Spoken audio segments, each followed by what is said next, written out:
Hello everyone, welcome to ఏది travels and food blogs. ఈరోజు నేను చూపించేది హెల్దీ రాగి పల్లి లడ్డు. ఫస్ట్ ఒక కప్పు పల్లీలను తీసుకొని బాగా ఫ్రై చేయాలి. మీడియం ఫ్లేమ్లో పెట్టుకొని బాగా కలర్ వచ్చేంత వరకు ఫ్రై చేసుకోవాలి. ఇలా బాగా ఫ్రై అయిన పల్లీలని ఒక ప్లేట్లోకి తీసుకొని పొట్టి తీసి పెట్టుకోవాలి. ఇంకా అదే ప్యాన్లోనే నేను కొంచెం నువ్వులైతే యాడ్ చేస్తున్నాను. నువ్వులు ఆప్షనల్, మీకు నచ్చితే వేసుకోండి. నువ్వులు కూడా ఇలా మీడియం ఫ్లేమ్లో బాగా ఫ్రై చేసుకోవాలి. ఇలా బాగా ఫ్రై అయిన తర్వాత ఒక మిక్సీ జార్లో ఫస్ట్ పొట్టు తీసిన పల్లీలు ఇంకా నువ్వులు వేసుకొని మిక్సీ పట్టుకోవాలి. అంటే ఎక్కువ ఫ్రై చేయకుండా కొంచెం బరకగానే పట్టుకోవాలి. ఇలా రెడీ అయిన ఈ పౌడర్ని ఒక బౌల్లోకి తీసుకోవాలి.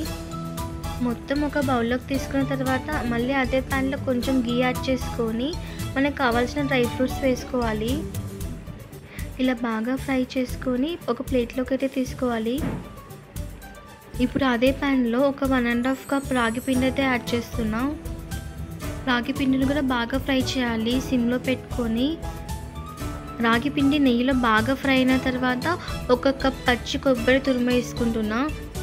కొబ్బరి తురుము వేయడంతో ఇంకా టేస్టీగా ఉంటుంది ఈ లడ్డు. ఈ రాగి పిండిని మనం ముందుగా మిక్స్ చేసుకున్న పల్లి నువ్వులు దాంట్లో కలుపుకోవాలి. ఇలా బాగా మిక్స్ చేసుకున్న తర్వాత ఒక బౌల్ పెట్టుకొని ఒక కప్పు బెల్లం వేసుకోవాలి.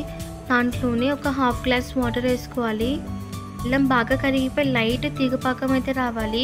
ఇప్పుడు ఆ పాకంని ముందుగా మనం కలిపి పెట్టుకున్న పౌడర్లో వేసుకొని బాగా మిక్స్ చేయాలి. పాకంని కొంచెం వేడిగా ఉన్నప్పుడే వేసుకోవాలి. ఇలా ఫస్ట్ ఒక స్పూన్తో బాగా మిక్స్ చేసుకొని తర్వాత చేతితో లడ్డూలు చేసుకోవాలి.